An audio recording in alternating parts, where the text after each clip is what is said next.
Yesu ashimwe cyane abavandimwe inshuti z'umusaraba bene data dusangiye gucungurwa. Nezera Imana cyane mpora umwanya kugira ngo tuganire dusangire ijambo ry'Imana, dusange inyigisho ku ijambo ry'Imana. Ijambo ry'Imana ni ryiza, ni rizima, turibonamo imbaraga, ibikomeresho bidufasha gusoza inshingano ko Imana twahamagariwe. Ngiye rero baramutsa ndi Reverend Dr. Mutaganda Marcel, ndi umupasitori mu itorero Methodist mu Rwanda, kanyora conference y'umwaka Kibuye. Reka rero mbere yuko ninjira nyizina mu ijambo ry'Imana tubanze gusenga. Mana nziza, Mana nkuru, Mana ikomeye, ndagushimiye cyane, ngushimiye ko waturinze mu minsi yose ishize, waturinze mu ndengo, twize mu ndengo z'umwaka abanye natuva mu ntangiriro zawo, twawuhuyemo n'ibikomeye byinshi, ariko tugushimiye ko abanye natwe uhimbazwe. Hari benshi batashye, benshi bagiye, kuko turi bazima mu ntege twatanze, ahubwo no kubera umugambi tukora umurimo ushimwe cyane.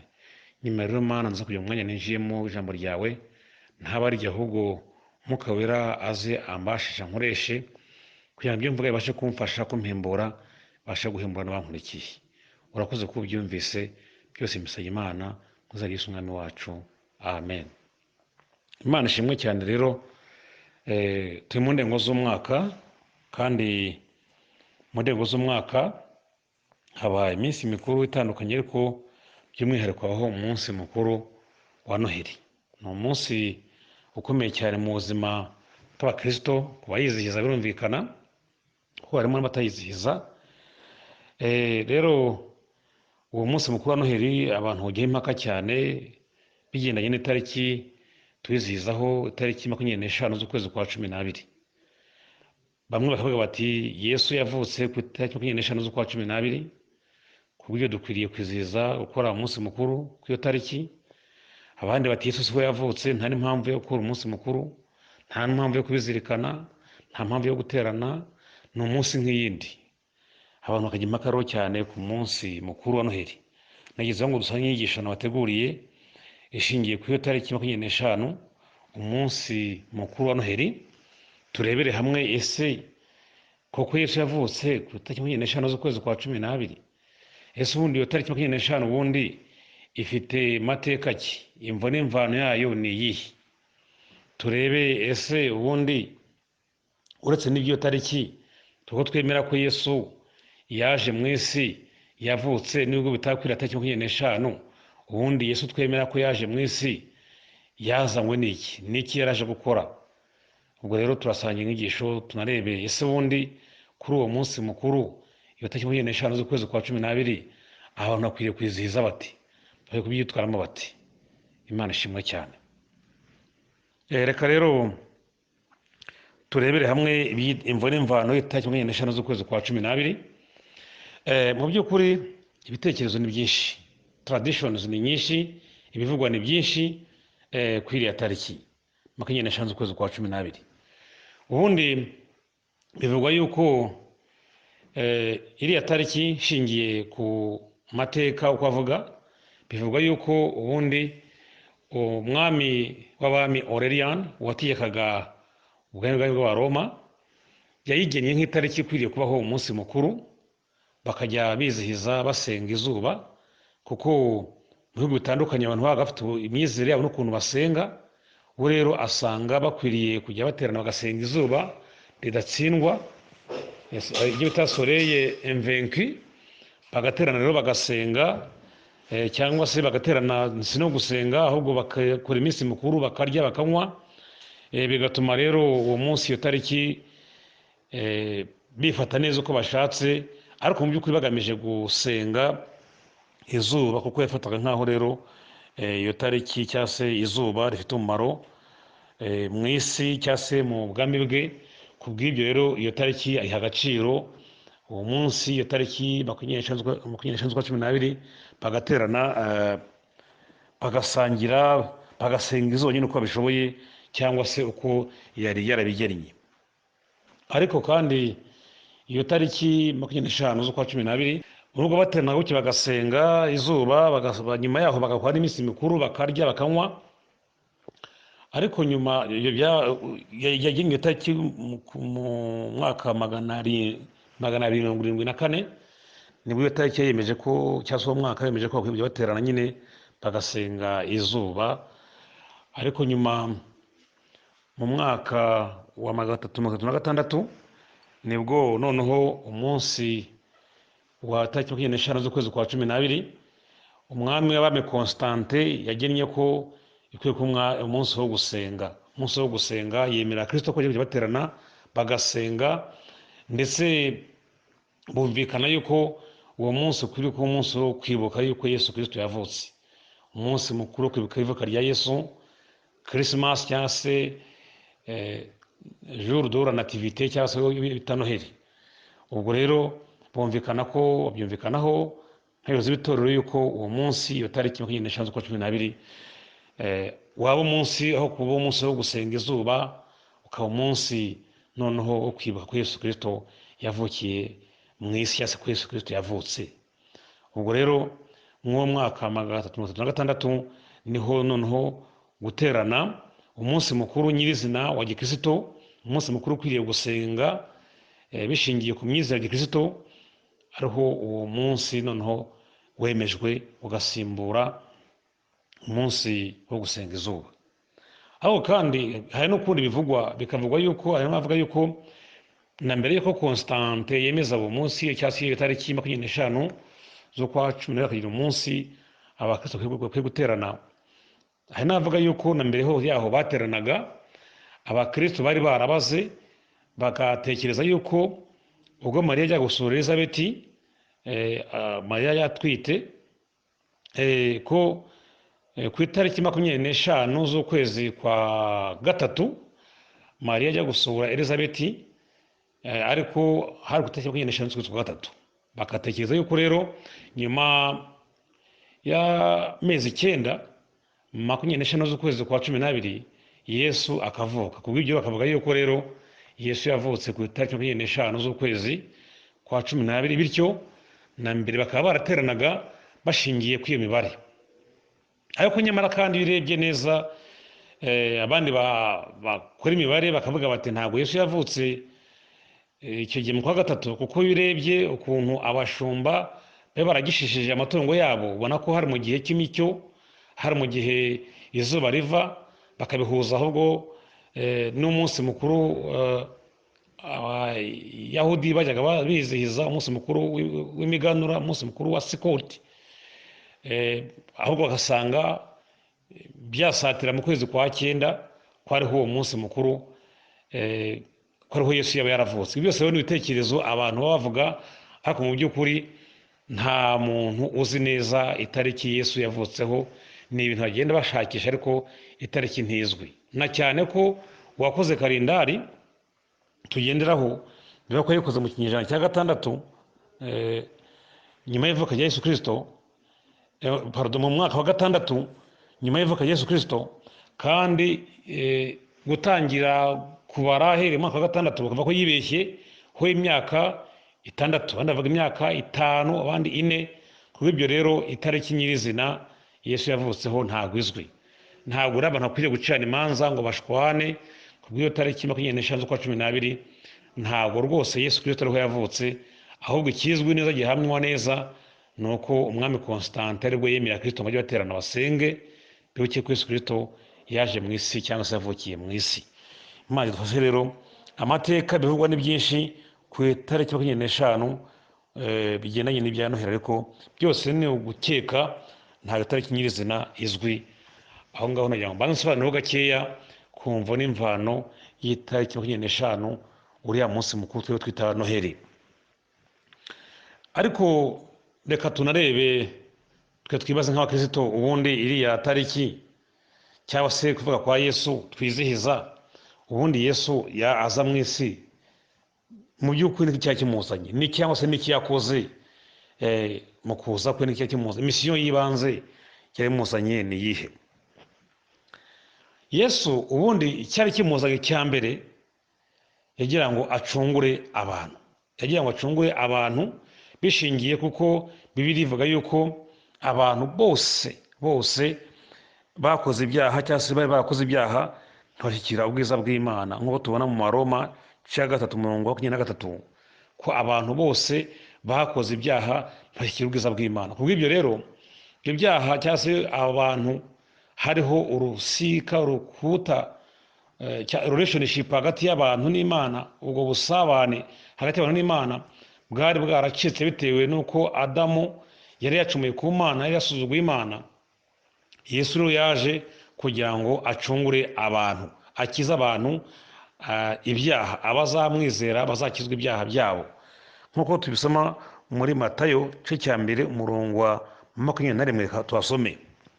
Haravuga ngo, Matayo igice cya mbere umurongo wa 21 haravuga ngo, azabyara umuhungu uzamwite Yesu, kuko ari we uzakiza abantu be ibyaha byabo. Imana kidufashe. Aya ni amagambo yabwiwe Yosefu. Yabwiwe Yosefu marayika amubuza kuryamana n'umugore we, amubwira yuko inda atwite ko ari umwuka wera, kandi ko azabyara umwana w'umuhungu, ko uwo mwana agomba kuzitwa Yesu, bisobanura uzakiza abantu be ibyaha byabo.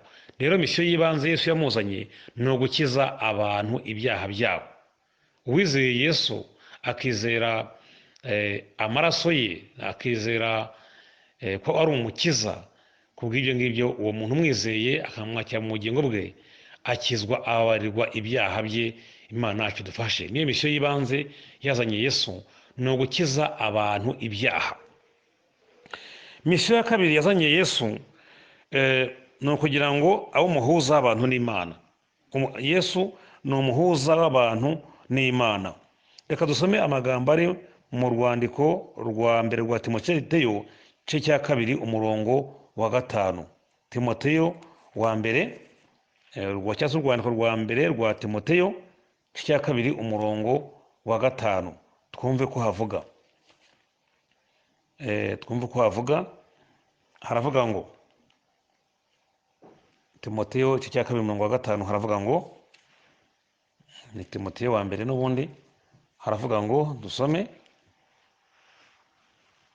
kuko hariho Imana imwe, kandi hariho umuhuza umwe w'Imana n'abantu, nawe ni umuntu, ari we Yesu Kristo. Yesu Kristo yaje kuba umuhuza w'abantu n'Imana. Ubwo Adamu yarakoze icyaha, agasuzugura Imana, agashaka kwikuza agamere nk'Imana, nyamara kandi Imana yari yamuhaye umwitangirizwa, yaramubujije. Ubwo rero hajeho ubusabane hagati ya Adamu n'Imana bwaracitse, relationship hagati ye n'Imana, cyangwa se hagati Adamu n'abazamukomokaho, ubwo busabane bwaracitse. Kuko ibyo rero Yesu yaje kugira ngo yongere kuba yasana cyangwa se yasubizaho ubwo busabane hagati y'abantu n'Imana. Yesu rero yitwa ko ari umuhuza w'abantu n'Imana. Yaje mu ishusho y'umuntu, cyangwa se yaje ari umuntu, nk'uko tubonye ko Pawulo byanditse ngo hariho umuhuza umwe w'abantu n'Imana, kandi nawe ni umuntu, ni Yesu Kristo. Yesu rero yaje kugira ngo yongere gusana, yongere gusubizaho ubwo busabane, iyo relationship yari yarasenyutse, yari yaracitse ubwo Adamu yasuzuguraga Imana, ubwo Adamu yakoraga icyaha. Yesu rero yaje kuba umuhuza w'abantu n'Imana. Imana yacu ishimwe cyane. Ariko kandi Yesu si cyo cyamuzanye, yanazanywe no guhuza abantu n'abandi. Yesu yaje kuba umuhuza w'abantu n'abandi. Turi mu moko atandukanye, turi mu isi, turi mu moko atandukanye, ariko Yesu yaje kugira ngo urwo rukuta rutandukanya rw'amoko, rw'ibihugu, abantu bamwe batuye mu gihugu iki n'iki bakaba batakemera abandi, hakaba hariho ubwo gutandukana. Yesu yaje kugira ngo abe umuhuza w'abantu n'abandi. Ni ukuvuga ngo umuntu w'umunyafurika n'uri mu Burayi n'uri muri Amerika, abo bose bizeye Yesu, bose babe abavandimwe. Imana kidufashe. Reka dusome mu Efeso igice cya 2 umurongo wa 14. Abefeso igice cya 2 umurongo wa 14 haravuga ngo, Abefeso 2:14 haravuga ngo, uwo ni we mahoro yacu, kuko yahinduye twebwe ababiri kuba umwe, akuyeho ubwanzi, ari bwo rukuta rwari hagati yacu rudutandukanya rutugabanya. Imana ishimwe cyane. Uwo ni we mahoro yacu, kuko yahinduye twebwe ababiri kuba umwe. Yesu yahinduye ababiri kuba umwe, cyangwa se abantu batuye mu bihugu bitandukanye, abantu b'amoko atandukanye, abaha kuba umwe. Twese abizera Yesu Kristo mu bihugu bitandukanye, mu isi yose twabaye umwe, turi abavandimwe. Abizera Yesu Kristo bose, abizera amaraso ye bose, baba abazungu, baba abirabura, bose batuyemo, abizera Yesu bose bitwa abavandimwe. Nta rukuta rukitugabanya. Imana ishimwe cyane. Kubw'ibyo rero dukwiriye gushima Yesu, tugashima Imana waje akaduhuza. Yaje araduhuza, twitwa abavandimwe hatitawe ko dukomoka. K'ingenzi ni uko tumwizera, tumwakira mu bugingo bwacu. Imana yacu ihabwe icyubahiro. Ariko kandi tunasoma mu Magalatiya cya 3:28, naho harabivuga. Abagalatiya cya 3:28 haravuga ngo 28:3 haravuga ngo, none ntihakiriho umuyuda cyangwa umugiriki, ntihakiriho imbata cyangwa uw'umudendezo, ntihakiriho umugabo cyangwa umugore, kuko mwese muri umwe muri Kristo Yesu. Imana ishimwe cyane. Ubwo muri abakristo, muri urubyaro rwa Aburahamu, muri n'abaragwa ku byasezeranijwe. Imana idufashe. Turi urubyaro rwa Aburahamu. Imana yabwiye Aburahamu ko muri we amahanga yose arimo azahererwa umugisha. Amahanga yose azahererwa umugisha mu rubyaro rwa Aburahamu. Mu rubyaro rwa Aburahamu rero, iyo usomye muri genealogy cyangwa se mu masekuruza ya Yesu, ubona neza ko Yesu ari uwo mu rubyaro rwa Aburahamu. Kandi rero kuko Imana yabwiye Aburahamu ngo amahanga yose azahererwa umugisha binyuze muri Aburahamu, byanyuze muri Yesu, Yesu umwe na Aburahamu. Ubwo rero biba bitakiri abayuda gusa, ahubwo amahanga yose noneho n'abitwa abanyamahanga nabo twitwa abaragwa b'ubugingo, twitwa abana b'Imana. Hano rero Pawulo aravuga ngo ntabwo hakiriho umugiriki, ntabwo hakiriho umuyuda, ntabwo hakiriho uw'imbata cyangwa se umudendezo, ntakiriho kuba umugore yakirengagizwa. Kuko iyo turebye tubona ko mu gihe cya mbere umugore nta gaciro yahabwaga, ndetse na Yesu akora ibitangaza ahaza abantu, tubona ko mu bantu 5 ihagije hatabazwemo abagore. Ariko muri Yesu n'abagore baremewe. Umwizera yaba umugore, yaba umugabo, yaba umwana, hatitawe igihugu akomokamo, haba imbata cyangwa se umudendezo, abizeye Yesu bose bitwa ko ari abavandimwe, bitwa ko ari abana b'Imana. Imana ishimwe cyane. Rero narimo kuvuga ko Yesu yaje kunga abantu n'Imana, nyamara kandi yaje no kunga abantu n'abandi, bituma abamwizera bose bitwa abavandimwe. Imana ishimwe cyane. Ntabwo hakiriho rero kuba umuntu yakirata, yakiyemera ngo yumve ko we kuba ari umuyuda ibyo ubwabyo bimugira ko ari umuntu w'igitangaza we ubwe wenyine. Waba umuyuda ukizera Yesu ni byiza, waba uwo mu bindi bihugu byo muri Aziya ukizera Yesu ni byiza, waba umunyafurika, umwirabura, waba umunyaburayi, waba umunyamerika, twese Bibiliya tubwiye ngo turi abavandimwe. Nta byo kuvangura, twese turi abavandimwe muri Yesu Kristo. Niho cyamuzanye kugira ngo rero avaneho urukuta twawutandukanyaga, twese twitwe abana b'Imana. Imana yacu ihabwe icyubahiro.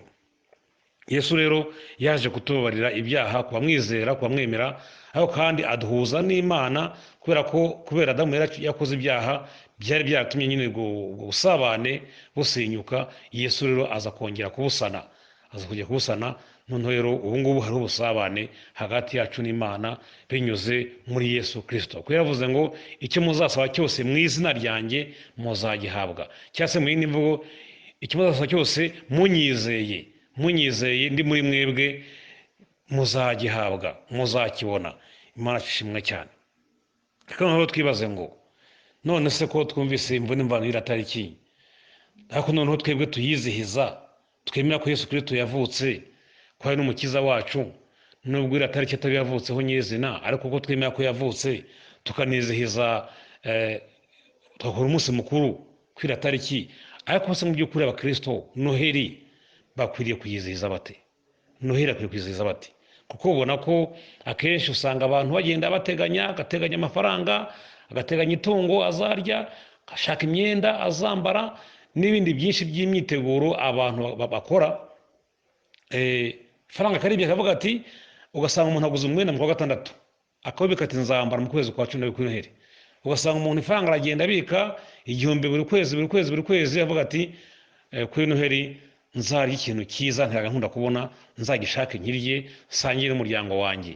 Mbese ugasanga rimwe na rimwe nakoze ndetse akenshi ugasanga abantu aba muri Kigali barahava bakajya mu ntara ku ivuko bavuga kugira ngo bazasangire n'imiryango yabo Noheli rwose.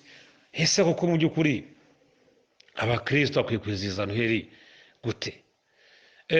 Mu by'ukuri gusangira si bibi, ariko ntabwo dukwiye uwo mutego nk'uw'abanyamahanga bakoraga kuri uriya munsi w'izuba wari warashyizweho n'umwami w'abami Aurelian. Ubu kwari uguterana bakarya bakanywa, bamara kurya bakanywa bagasinda bakajya mu busambanyi, ugasanga ibintu byabo bakabibera bakajya mu byaha. Hari n'ubwo usanga n'uyu munsi abantu kuri Noheli ari umunsi wo kujya gusama ntibanibuke no kujya guterana, kujya no mu nsengero. Noneho n'ikibazo ko no mu uyu mwaka insengero nyinshi zikinze no guterana benshi ntabwo bizabakundira. Noneho rero ugasanga abantu nta nubwo bubika no kujya guterana mu rusengero, ahubwo cyase ngo banasenge, ahubwo ni umunsi wo kwidagadura, kurya gusa no kunywa. Ariko ntabwo ariko bikwiriye, ntabwo twebwe mu mutego nk'uwabareba twita pagani basengaga izuba nyine. Twebwe turabakristo twizera Yesu Kristo nk'umukiza wacu. Wakaba rero umunsi mwiza wo kwisubiramo, ahubwo umunsi wo kongera gutekereza ku bukristo bwanjye. Umwaka urarangiye, ese ko umwaka urangiye agakiza nakiriye ngahagazemo gute? Ndacyari mu Kristo ushimwa imbere y'Imana? Ndacyashimwa? Ndacyashyitse? Ukabaho umunsi wo kwisuzuma, umunsi wo kwitekerezaho ku rugendo turimo rwa Kristo. Cyo ni kimwe, kwitekerezaho, kongera kwisuzuma ku gakiza twakiriye, niba nkiri mu gakiza neza, aho naba naratandukiriye, naragiye mu ntege nkeya, narababaje Imana, ukambera umwanya mwiza wo kongera kwisubiramo, umwanya mwiza wo kongera kwihana, umwanya mwiza wo kongera guca bugufi ngasaba Imana imbabazi. Icyo ni kimwe. Cya kabiri, dukwiye kandi no gutekereza, nubwo twaba dufite ibyo kurya ni byiza, ariko ukaba n'umwanya wo kongera kwibuka ko hari abo duturanye, hari abo tubana badafite ibyo kurya. Tukaba twashaka uburyo kubafasha, kubatera inkunga. Udafite ibyo kurya tukamushyigikira, tukashaka ukuntu twamugaburira. Udafite icyo kwambara tukabona ukuntu twamuha icyo kwambara, akabona imyenda yo kwambara. Mbese ukaba umwanya mwiza wo kugira ngo dushyigikire abadafite ubushobozi, dufashe abatishoboye, twe gusaba kwirira no kunywa no kudamarara no kurengwa, ahubwo ukaba umwanya mwiza wo kugira ngo tunashyigikire abavandimwe bacu, abaturanyi bacu, abatishoboye, bakatugiraho umugisha. Ubwo rero biradukwiriye kugira ngo tujye tugerageza ko uwo munsi mukuru wa Noheli we kuba umunsi gusa wacu wo kudamarara, ahubwo umunsi wo gufasha abo ngabo bari vulnerable, bafite ibibazo, bafite intege nke mu buryo butandukanye. Hari abakecuru tutaduturanye cyangwa se n'abandi bashonje, abo ngabo bari umwanya mwiza kugira ngo tubagereho, tubashyigikire, tubagaburire, tubambike. Imana ishimwe cyane. Akaba kandi n'umwanya kugira ngo tunatekereze ku by'uyu mwaka tugiye gutangira, umwaka uzakurikiraho. Se tugiye kwinjiramo ngamba ki? Ko tugiye kwinjira mu mwaka wundi, turawinjiramo dufite ngamba ki? Ni iki tuzakora uretse yenda gutekereza mu buryo bw'imibereho isanzwe? Ariko se nzarushaho kuba gute mu murimo w'Imana? Ndashaka kuba gute mu muhamagaro ndimo? Iby'Imana mpamagariye gukora nzashaka kubikora neza gute? Uko umwanya wo kongera kwisuzuma ko tunatekereza mu gihe kiri imbere mu Imana dukora mu nshingano dufite zitandukanye. Ndumva rero bavandimwe b'idata, turushaho gutekereza muri uyu mwaka turi gusoza uko twitwaye, uko twahagaze mu murimo w'Imana, mu gakiza turimo, ariko tunatekereza mu gihe kiri imbere, mu minsi iri imbere, umwaka uri imbere, uko tuzatubihagazemo, dukore plan y'umwaka uzaza tuzawuhagararemo nawo neza. Imana dufashe.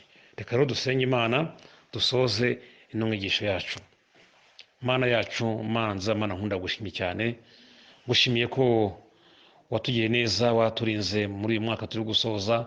Intambara zatubanye nyinshi, twahuye n'ibibazo byinshi, ariko wagiye uturindira turengera habwa icyubahiro.